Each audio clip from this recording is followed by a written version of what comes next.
안녕하세요. MTN 한결사단의 신은경입니다. 모두의 기대 속에서 치러졌었던 FOMC 회의. 하지만 우리가 기대했었던 3차 양적 완화가 나오지는 않았습니다. 그렇다면 우리는 대체 왜 이렇게 3차 양적 완화를 기다리는지 이 시장 전반적인 흐름들을 좀 같이 살펴보고 갈 필요가 있을 것 같아요. 자, 이번에 이 버냉키 의장의 연설은 없었습니다. 하지만 FOMC 회의록을 좀 보면요. 이번에 우리가 예상했던 대로 오퍼레이션 트위스트는 지속적으로 진행하겠다라고 밝혔고요. 그리고 지금 연준에서도 고용 둔화, 그리고 높은 실업률과 가계 지출이 둔화되고 있으면서 전반적으로 지속적으로 침체 흐름들이 이어진다는 점에서는 동의를 했습니다. 하지만 지금 현재 물가는 어느 정도 좀 안정화 상태에 있고 지금 당장보다는 향후 좀 긴밀한 모니터링을 통해서 필요할 때 추가 양적 완화를 하겠다라고 이야기를 했었습니다.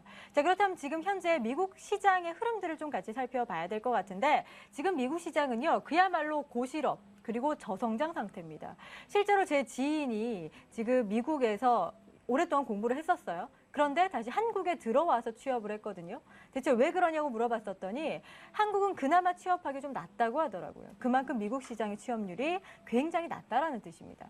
자, 그래서 여전히 실업률은 굉장히 높고 그리고 성장은 낮은 상태인데 우선은 지금 2008년도 리먼 브라더스 사태 전까지 부동산과 주식시장에서 쭉 급상승을 하면서 버블이 꼈어요.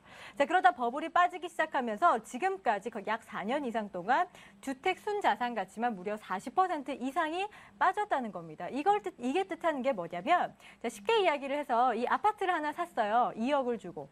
그래서 2억을 주고 대출을 끼고 샀는데 시간이 지나서 이게 가격이 올라가면 괜찮은데 가격이 1억 5천으로 다운이 됩니다. 그렇게 되면 가게 입장에서는 이 5천만 원이 증발하게 되는 거죠.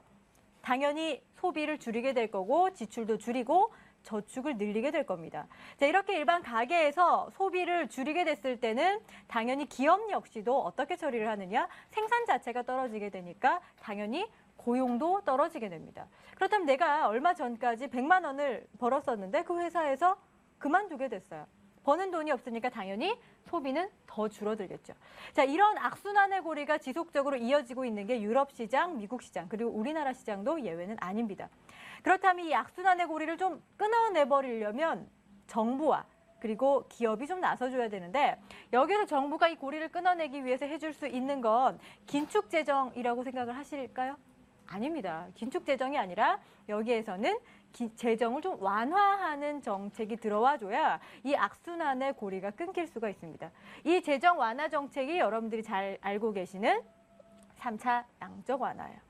자, 그런데요, 3차 양적 완화가 반드시 필요한 건 맞습니다만은 지금은 아니라는 의견에 저도 같이 동의를 하고 싶은데 그 이유는요, 더워도 너무 더운 날씨 때문입니다. 이 더운 날씨랑 이 3차 양적 완화랑 무슨 상관이냐라고 하시겠지만 미국에서 이상 고온 현상이 이어지고 있고 가뭄이 지속적으로 이어지면서 지금 현재 미국의 농경지 가뭄 현황을 보면 옥수수, 콩이라든지 이 건초라든지 이름들 봤을 때 불과 한 달 전까지만 하더라도 가뭄이 그렇게 심각하지 않았어요. 하지만 지금 가뭄이 엄청나게 심각해지면서 수요는 줄어드는데 수요는 늘어나는데 지금 공급이 줄어든다. 그럼 가격이 어떻게 되겠습니까? 당연히 미국에서 생산하는 옥수수나 밀 선물 가격 추이가 점점 급등하고 있는 상황입니다. 상황이 이렇다 보니까요. 투기 세력이 요즘에 다른 데 투자할 데가 잘 없거든요. 전부 다 이쪽 시장으로 들어옵니다. 밀 가격 투기 포지션을 보면 최근에 가격이 오르면서 투기 포지션이 같이 올랐어요. 옥수수 시장 역시 마찬가지입니다. 같이 투기 포지션이 늘어나기 시작을 하면서 지금 현재 이런 상황에서는 3차 양적 완화를 해도 크게 효과를 볼 수 없다는 거죠. 여러분들 에그플레이션이라고 들어보셨을 겁니다. 에그플레이션은 농작물 가격이 오르기 시작하면서 자연스럽게 물가가 올라가는 현상을 뜻하는데 이게 지금 자칫하다가는 스태그플레이션까지 이어질 수 있어요. 우리 예전에 경제 시간에 했던 공부를 잠시 해볼게요. 자, 인플레이션, 여러분들 잘 알다시피 경제 성장과 물가 상승을 동반을 하죠. 시장에 많은 돈을 풀고 화폐 가치가 떨어지게 되니까 같이 물가 상승이 일어나게 됩니다. 반대로 디플레이션이라는 건 경제가 침체되고 물가가 하락하는 요즘 같은 때를 생각하시면 돼요.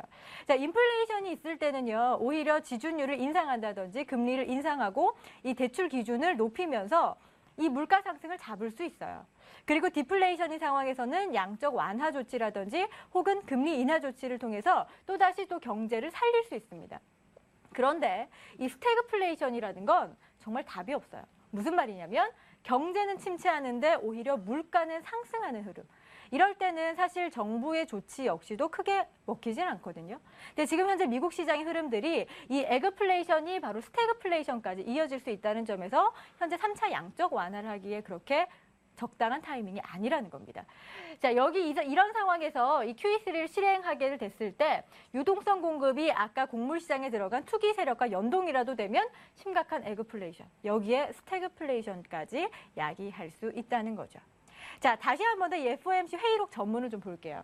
자, 여기에서 마지막에 향후 긴밀한 모니터링을 통해서 추가 양적 완화를 하겠다. 대체 이들이 확인하고자 하는 건 뭐냐면 워낙 실업률이 높잖아요. 그래서 8월과 9월에 나올 고용 지표들 그리고 이 곡물 가격의 흐름들을 좀 확인을 한 후에 그 다음에 이 QE3를 시행을 해야 되겠다라고 보는 겁니다. 자, 여러분들 3차 양적 완화는요, 미국 시장이 가지고 있는 마지막 카드입니다. 최악의 사태까지 갔을 때 나올 수 있는 카드인데 아직까지 이 시그널은 안 좋아지고 있긴 하지만 분명히 최악의 사태는 아니라고 이야기를 하고 있거든요. 분명 필요한 건 맞지만 적절한 시기에 했을 때 그 효과가 훨씬 더 커지겠죠. 그래서 지금 현재 우리가 왜 3차 양적 완화를 기다릴 수밖에 없는지, 하지만 왜 지금 시행을 할 수 없는지에 대한 이야기를 좀 드렸는데요. 조금 더 자세한 내용은 내일장 종목들산 카페에서 다시 한 번 더 확인하실 수 있습니다.